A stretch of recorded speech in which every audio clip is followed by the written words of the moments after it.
मैं हूं डॉक्टर विजय और आप देख रहे हैं एजुकेशन गुरु। जैसा कि मैं पहले ही बताया हूं कि चुनावी मौसम है, महासमर चल रहा है, समर में भी महासमर चल रहा है, चुनावी महासमर। और हम चुनावी मुद्दे पे आज बात करने वाले हैं वाराणसी के चुनावी मुद्दों को लेकर के। और हमारे साथ बैठे हैं भोजपुरी मिरर के प्रबंध निदेशक आदरणीय रत्नाकर मिश्रा जी, आपका हार्दिक स्वागत है। तो आज हम जो बात करने जा रहे हैं चुनावी मुद्दों में आदरणीय प्रधानमंत्री जी के जो उठाए जा रहे हैं स्टेप, जैसा कि रत्नाकर जी हमें ये भी सुनने में आया कि आदरणीय प्रधानमंत्री नरेंद्र मोदी जी लगातार बनारस में कैंप कर रहे हैं। आखिर इसमें रीजन क्या है कि वो लगातार बनारस में क्यों कैंप कर रहे हैं? सबसे पहले विजय जी आपका मैं हार्दिक आभार व्यक्त करता हूं कि आपने एजुकेशन गुरु के स्टूडियो में मुझे बुलाया।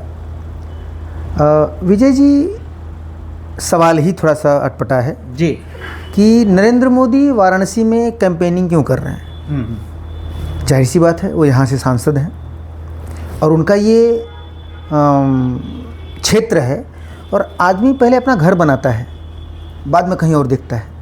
तो ये वाराणसी की जो सीट है ये नरेंद्र मोदी की पर्सनल खुद की सीट है और जब वो खुद की सीट नहीं बचा पाएंगे तो दूसरे मतलब और जगह क्या बचा पाएंगे। इसलिए यहाँ वे कैंपेनिंग कर रहे हैं, यहाँ लोगों से मिल रहे हैं और मैक्सिमम टाइम वो वाराणसी को दे रहे हैं। मिश्रा जी, मैं यहाँ पे ये टोकना चाहूँगा, जिनके नाम से पूरा भारतवर्ष में चुनाव लड़ा जा रहा है, आखिर उनको प्रचार करने की क्या आवश्यकता है जब उनके नाम से जो लोग काम भी नहीं किए हैं फिर भी उनके नाम से लोग जीतने के लिए जो उम्मीदें बांध के रखे हैं कि भाई हम नरेंद्र मोदी को हम वोट पड़ेगा। ठीक है, बहुत सारे ऐसे सांसद महोदय हैं जो कि 3 साल में या 5 साल में कहीं दर्शन नहीं दिए, लेकिन मोदी जी का नाम आते ही वहाँ पे वोटिंग हो रही है। अगर कहा जाए तो ये चुनाव टोटली कहीं न कहीं नरेंद्र मोदी साहब के इर्द गिर्द ही घूम रही है। तो मोदी जी को ऐसी क्या पड़ी है जब पूरा देश उनके नाम पे लड़ रहा है, तो उनका नाम ही काफ़ी है बनारस में। हाँ विजय जी, आपने जो प्रश्न किया जी, आपने उत्तर भी बता ही दिया। हाँ, समझ रहे हैं ना, उसी में आपका उत्तर भी था। नालायक बेटा अगर किसी का हो तो उसके परफॉर्मेंस को बेहतर बनाने के लिए पिता को जाना पड़ता है। उन्हें पता है कि मेरे नाम से ही चुनाव हो रहा है और मुझे ही देख के लोग दे भी रहे हैं। तो जहाँ जो भी प्रत्याशी खड़ा है, कहीं ना कहीं आपने जो कहा ना कि वो समझो नालायक है, तो नालायक है तो वहाँ जाके उसके जो दुर्गुण हैं वो नरेंद्र मोदी छुपाने की कोशिश कर रहे हैं। मिश्रा जी, आप ये एक्सेप्ट करते हैं कि जितने भी भाजपा में लोग हैं जो चुनाव लड़ रहे हैं, कहीं न कहीं जो अपने मुद्दों पे चुनाव नहीं लड़ पा रहे हैं, यानी आपने स्पष्ट शब्दों में कहा नालायक, यानी कि वो काम नहीं किए, इस बात को आप मानते हैं? 100%। भारतीय जनता पार्टी में भी कुछ ऐसे राजनेता हैं जो कि चुनावी समय में ही मेढक की तरह जो है वो ऊपर आ रहे हैं और चुनाव लड़ रहे हैं। तो सवाल यहाँ पे ये उठता है, क्या वाराणसी में भी कुछ ऐसे मौसमी मेढक हैं जो उनके खेमे में जो कहीं न कहीं इनके माहौल को बिगाड़? तो वाराणसी में तो नहीं कह सकते क्योंकि वाराणसी में खुद प्रधानमंत्री यहाँ से चुनाव के मैदान में है। वाराणसी से सटी हुई जो कंस्टिट्यूएंसी है, लोकसभा है, जैसे मछली शहर हो गया, चंदौली हो गया, भदोही हो गया, जौनपुर हो गया, ये प्रतिष्ठा की बात होती है। अच्छा, पिछली बार मछली शहर जो लोकसभा है उसमें भोलानाथ सरोज जो यहाँ के मछली शहर से प्रत्याशी थे, वो ऑलमोस्ट कहा जाए तो चुनाव हार चुके थे, लेकिन रिकाउंटिंग कराई गई क्योंकि प्रतिष्ठा की बात थी। रिकाउंटिंग कराई गई और भोलानाथ सरोज जो है 181 वोट से विजयी घोषित किए गए। मिश्रा जी, थोड़ा सा मैं माफ़ी चाहूँगा क्योंकि हम आज चुनावी मुद्दे में सिर्फ बनारस तक ही सीमित हैं। बनारस से सटा हुआ है। प्रतिष्ठा की किस लिए है? आपका जो पड़ोसी है, कहते हैं ना कि अपना घर बनाओ और अपने पड़ोस का घर बनाओ। तो क्योंकि पड़ोस में आपको रहना है तो पड़ोसी अच्छे होने चाहिए। तो अगर प्रधानमंत्री नरेंद्र मोदी वाराणसी सीट से लड़ते हैं, प्रधानमंत्री नरेंद्र मोदी पूरे देश में उनके नाम से जो है ये इलेक्शन हो रहा है। अच्छा, एक चीज़ बड़ा दिलचस्प जो है सुनने में भी आ रहा है कि इधर जब नॉमिनेशन की बात आई तो कई लोग, मतलब ऐसे ऐसे लोग उभर करके सामने आए। कोई दक्षिण भारत से आ रहे हैं, कोई साधु संत जो है दाढ़ी उड़ी बढ़ाए हुए गेरुआ वस्त्र धारण करके नॉमिनेशन फाइल करने आ रहे हैं। तो ये क्या है, मोदी जी का जलवा है या अपना नेम फेम पाने के लिए नॉमिनेशन कर रहे हैं, जिनका कोई आधार नहीं है, जिनका कि कोई जो है राजनीतिक सरोकार नहीं है, वो भी नॉमिनेशन फाइल कर रहे हैं। देखिए आखिर क्या बात, इसमें रीजन क्या है? वही जो आपने कहा ना, नॉमिनेशन फाइल। एक प्रकार से खुद को देखो, मुझे कोई जानता नहीं। हाँ। एक एग्जांपल लीजिए, मुझे कोई जानता नहीं, लेकिन मैं अगर नरेंद्र मोदी के सामने इलेक्शन में खड़ा हो जाता हूँ, तो उनका प्रतिद्वंदी होने के नाते मीडिया, सोशल मीडिया, लोगों में मैं एक पिक्चर, मतलब एक सेलिब्रिटी बन के उभरूंगा। तो ये जो भी नरेंद्र मोदी के अगेंस्ट या जो भी नरेंद्र मोदी के सामने आज नामांकन कर रहा है या फिर पर्चा भर रहा है, वो सिर्फ पब्लिसिटी स्टंट है। अच्छा। वो हिमांगी सखी होने दो, वो अजय राय होने दो, उनको पता है कि मैं नहीं जीतूंगी। अजय राय को भी पता है मैं नहीं जीतूंगी, हिमांगी सखी को भी पता है मैं नहीं जीतूंगी। अभी हिमांगी सखी का क्या कहें, हिमांगी सखी ने अभी जस्ट चुनाव के पहले एक मीम्स बनी थी, उसमें उन्होंने कहा था कि मैं किन्नर हूँ और महामंडलेश्वर हूँ। तो मेरा आशीर्वाद है नरेंद्र मोदी को कि 400 के पार जाएंगे। और आज क्या विडंबना है कि वो उनके अगेंस्ट उन्होंने पर्चा दाखिल किया और मैदान में है। अच्छा, एक बात अजय जी, रत्नाकर सर, मैं ये बात तो बड़ा आपने दिलचस्प कहा कि सब जो है नेम फेम के लिए नॉमिनेशन फाइल कर रहे हैं। तो ऐसा क्यों नहीं होता? अगर ऐसा हुआ होता तो शायद और प्रतिष्ठा बढ़ती कि भाई आदरणीय प्रधानमंत्री हैं, आपके अनुसार उन्होंने अच्छा काम किया है, तो फिर निर्विरोध उनको स्वीकार कर लेना चाहिए। क्योंकि देखिए, आपने कहा कि चाहे अजय राय हो, चाहे कोई भी हो, सखी या कोई भी हो, जितने भी 8, 9, 10 लोग का जी नॉमिनेशन हुआ है। अब जैसे मायावती की पार्टी है, अच्छा कुछ आरोप ये भी लग रहे हैं मायावती जी पे कि वो बीजेपी के बी पार्टी है। अच्छा, इस पे आपको क्या कहना है? देखिए, भारतीय जनता पार्टी कब क्या करती है ये उसके इस कान से इस कान को भी पता नहीं होता। एक मेरा खुद का मत है, हो सकता है कि उनको राष्ट्रपति बनाने का चक्कर चल रहा हो। तो इसलिए कहते हैं ना कि पिछली बार भी जब चुनाव हुआ 2027 का, उस समय भी एकदम साइलेंट मोड पे थी मायावती जी, और इस वक्त भी एकदम साइलेंट मोड पे। अभी ज़्यादा दूर मत जाइए, वाराणसी से सटी जौनपुर की सीट है, जहाँ से बाहुबली धनंजय सिंह की पत्नी को टिकट दिया था मायावती ने। और जैसे ही धनंजय सिंह का बेल होता है और वो बाहर आते हैं, उनका टिकट, लोगों का कहना है उनका टिकट मायावती ने काट दिया। और जैसे ही मायावती ने दूसरे का नाम अलाउंस किया और धनंजय सिंह और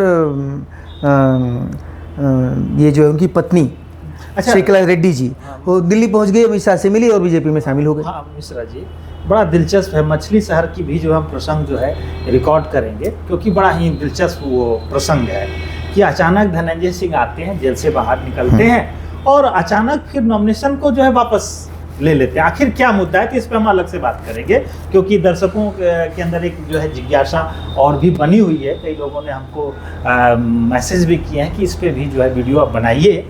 अच्छा, बात आ रही है वाराणसी कंस्टिट्यूएंसी की, लोकसभा के जो क्षेत्र बनारस है खास करके, ठीक है। तो अभी जो हम लोग बात कर रहे थे कि कुछ नेम फेम पाने के लिए भी नॉमिनेशन फाइल कर रहे हैं। अच्छा, कई लोगों को तो ये भी मैं देखा हूँ कि उनको कैंपस से खदेड़ा गया, जबरदस्ती खदेड़ा गया। तो उससे तो आपकी बात से अनुसार लगता है कि हो सकता है ये चीजें हैं। रही बात मायावती की भी बात, आपने कहा कि कुछ हो सकता है मुद्दे वो भी हो, और अजय राय जी तो लगातार कई चुनाव लड़ ही रहे हैं। अच्छा, एक चीज बड़ा दिलचस्प जो है उभर करके सामने आ रहा है कि इस बार वाराणसी जो है लोकसभा क्षेत्र में, पिछले बार आदरणीय केजरीवाल साहब भी लड़े थे और अजय राय जी भी लड़े थे। तो केजरीवाल साहब तो अभी भी लड़ रहे हैं। हाँ, नहीं, इस बार यहाँ से नहीं, यहाँ अभी भी से लड़ ही रहे हैं ना भाई, जेल में हैं मुख्यमंत्री रहते हुए, तो कहीं न कहीं लड़ ही रहे हैं। नहीं, हम बनारस की बात कर रहे हैं, तो बनारस में इस बार तो उन्होंने समर्थन कांग्रेस को दे रहे हैं। अच्छा, क्या नहीं ऐसा नहीं लगता है कि मोदी जी को हो सकता है कि स्ट्रगल करना पड़ जाए, क्योंकि उधर केजरीवाल साहब जो लड़े थे second number, third number Ajay Rai, और सेकंड थर्ड अगर मिल जा रहा है और इधर मोदी साहब अकेले हैं, तो क्या इन दोनों का कॉम्बिनेशन से मोदी साहब को प्रॉब्लम नहीं हो सकता? कुछ ज़्यादा फर्क नहीं पड़ेगा, कोई फर्क नहीं पड़ेगा, कोई ज़्यादा नहीं फर्क पड़ेगा। अच्छा, जीत का मार्जिन क्या हो सकता है? देखिए, मार्जिन जो पिछली बार थी उससे 1-2% इधर उधर हो सकती है, फर्क पड़ सकता है, फर्क पड़ सकता है, फर्क पड़ सकता है। आप एक तरह से समझ सकते हैं कि अगर पिछली बार 3 लाख वोटों से जीते हैं तो इस बार 25-50 हज़ार इधर उधर हो सकता है, लेकिन ज़्यादा फर्क नहीं पड़ेगा। ज़्यादा फर्क नहीं पड़ रहा, मतलब मोदी जी जीत रहे हैं। हाँ, जीत रहे हैं। अच्छा, एक बात बताइए कि आज जो कंस्ट्रक्शन हुआ, इंफ्रास्ट्रक्चर में लगातार जो इधर बदलाव हुई है, तोड़ फोड़ हुई है, अब दक्षिणी विधानसभा की अगर हम बात करते हैं, नीलकंठ जी जो वहाँ से चुनाव लड़ते हैं, तो उसमें से जो जीत का मार्जिन बड़ा कम रहा, तो कहीं ऐसा तो नहीं है कि एंटी मोदी लोग हो जाएं? मोदी जी ने जो काम किए हो यहाँ पे इंफ्रास्ट्रक्चर या कंस्ट्रक्शन का, कहीं इसका विपरीत तो प्रभाव नहीं पड़ेगा? देखिए विजय जी, आप जो कह रहे हैं वो प्रैक्टिकल नहीं है। अच्छा। दूसरी बात यह है कि मैंने देखा है, जितना मेरा अनुभव है, किसका क्या है पता नहीं, लेकिन जो भी बातें होती हैं मोदी को लेके या बीजेपी को लेके, ये डिस्कस होता है कब तक, जब तक वोटिंग जिस दिन है, समझो यहाँ 1 तारीख को वोटिंग है, तो 30 तारीख को सारी क्राइटेरिया 12 बजे रात को फिक्स हो जाती है और एक हवा चलती है। और ऐसा भी मानना है, ऐसा भी है कि जब जिस जगह मोदी की जनसभा होती है, कुछ सम्मोहन है उसके वाणी में, नरेंद्र मोदी की बातों में कुछ तो है ऐसा कि जहाँ जहाँ आवाज़ पड़ती है, जिस के कान में जहाँ तक भी पड़ती है, वो व्यक्ति 99% मॉडिफाई हो जाता है। अच्छा, एक बात बताइए, तो क्या अगर मॉडिफाइड होंगे तो हो सकता है जो आपने कहा जीत का परसेंटेज कम हो जाएगा, तो आप जब बोल रहे हैं कि नहीं हवा चलेगी, तो फिर जीत का परसेंटेज तो और बढ़ना चाहिए? बढ़ भी सकता है, बढ़ भी सकता है। अच्छा, आप कभी कह रहे हैं घट भी सकता, कभी कह रहे हैं बढ़ भी सकता। देखिए, जो जनता होती है ना, ये बेसिकली कान के कच्चे होते हैं, उनको बरगलाया तो जा सकता है, लेकिन डिसीजन पे नहीं पहुंच पाते किसी। हम जैसे आप लेक्चर देते हो, आप क्लास में पढ़ा रहे हो, तो कुछ बच्चे जो है आपकी बातों को लेके जाते हैं और कुछ वहीं छोड़ के जाते हैं। अच्छा, एक बात बताए, कहीं ऐसा तो नहीं लग रहा है कि कोई बुरो प्ले जो है, जो प्लेयर को वाराणसी लोकसभा से लोग उतार दिए हो मोदी जी को आसानी से जीतने के लिए, ऐसा हो सकता है क्या? देखिए, मुझे नहीं लगता कि नरेंद्र मोदी को ऐसी किसी चीज की जरूरत है। नहीं मिश्रा जी, पिछले बार तो अरविंद केजरीवाल साहब आए थे दिल्ली से लड़ने के लिए, इस बार पूरा मैदान खाली है, तो ऐसा नहीं लगता है कि आसानी से जीतने के लिए? नहीं, मैदान खाली नहीं है। अच्छा, जो एंटी मतदाता हैं वही इधर उधर होते हैं, ब्राह्मण, क्षत्रिय, वैश्य, ये 3 कहा गया है कि ये 3 जो है बीजेपी के वोट बैंक्स हैं। जैसे मायावती के जो है हरिजन हैं, उनको गलतफहमी है, सिर्फ हरिजन ही हाथी कोट देते हैं, बाकी जो पासी हैं, जो SC/ST में आते हैं, वो दल बदलू होते हैं और यही डिसीजन मेकर होते हैं। अच्छा, एक बड़ा स्लोगन वाराणसी में बड़ी तेजी से फैल रहा है, मोदी मेरा परिवार। तो जब परिवार की अवधारणा आती है, तो परिवार में तो हर वर्ग के लोग आएंगे ना? हाँ भाई, जब आप डॉक्टर के पास जाते हो वहाँ जाति नहीं देखते हो, जब आप किसी कंपनी में जाते हो जॉब के लिए, वहाँ जाति नहीं देखते हो, आप किसी वकील के यहाँ या फिर मतलब किसी भी सरकारी संस्थान में जाते हो, ये नहीं देखते हो कि ये जो है पर्टिकुलर जाति का व्यक्ति है, तो फिर इलेक्शन में क्यों जातिवाद चल रहा है? अच्छा, अंतिम प्रश्न ये है कि मोदी जी लगातार कैंप कर रहे हैं, 3-4 दिन रहेंगे, ये 3-4 दिन में क्या क्या काम वो कर सकते हैं यहाँ पे? देखिए, बेसिकली कैंपेन का मतलब होता है कि मैक्सिमम लोगों के साथ कनेक्टिविटी, और ये कहने की ज़रूरत नहीं है, भारतीय जनता पार्टी की जो रणनीति है वो पूरे देश में सिर्फ भारतीय जनता पार्टी के पास है। इन्होंने पन्ना प्रमुख बनाया डियर, इन्होंने पन्ना प्रमुख बनाया, मतलब एक पन्ने में जितनी लाइन होती है उतने लोगों का एक लिस्ट बनता है, उसका एक पन्ना प्रमुख होता है। तो जैसे भी 13-14 या समझो 25 लाइन है, 25 का एक लीडर होता है जो उस 25 लोगों को कन्विंस करता है। तो इस तरह की वोटिंग में तैयारी है कि एक पन्ना प्रमुख अपने ऊपर जो वार्ड अध्यक्ष है उसको रिपोर्ट करता है 26 लोगों को लेके। तो ये मैक्सिमम, इसलिए ये देखिए इस कैंपेनिंग का सबसे बड़ा फायदा बीजेपी को ये हुआ कि हर घर में पहुंचते हैं। अभी हम कहते हैं कि भैया पूरा गांव आपको देखना है, तो वो पॉसिबल नहीं है, लेकिन हम कहते हैं कि विजय जी आपको 26 लोगों को सिर्फ देखना है, तो वो पॉसिबल है। पॉसिबल। अच्छा, एक अंतिम प्रश्न है कि अंतिम चरण में अभी 25 को मतदान होंगे, 25 को छठवां है, फिर एक को 7वां अंतिम हो जाएगा। अगर दोनों सीट को जोड़ा है, 57 उधर और 57 इधर, यानी मैक्सिमम जो सीट है उत्तर प्रदेश में ज़्यादा है, बिहार में भी है, तो ऐसा नहीं लगता है कि मोदी जी ने जो रणनीति बनाया या बीजेपी ने रणनीति बनाया कि हिंदी पट्टी यानी लास्ट में मोदी जी बनारस कैंप करें और उसका लाभ जो हिंदी पट्टी के तमाम क्षेत्रों को भी मिले, तो क्या ये नहीं हो सकता? नहीं, ये संभावना भी तो हो सकती है। ये संभावना आज अभी जैसे जौनपुर में उनकी सभा है, अच्छा, ठीक है, आज जौनपुर में सभा है, इसके बाद 4 दिन रेगुलर यहाँ रहने वाले हैं, समझ रहे हैं ना।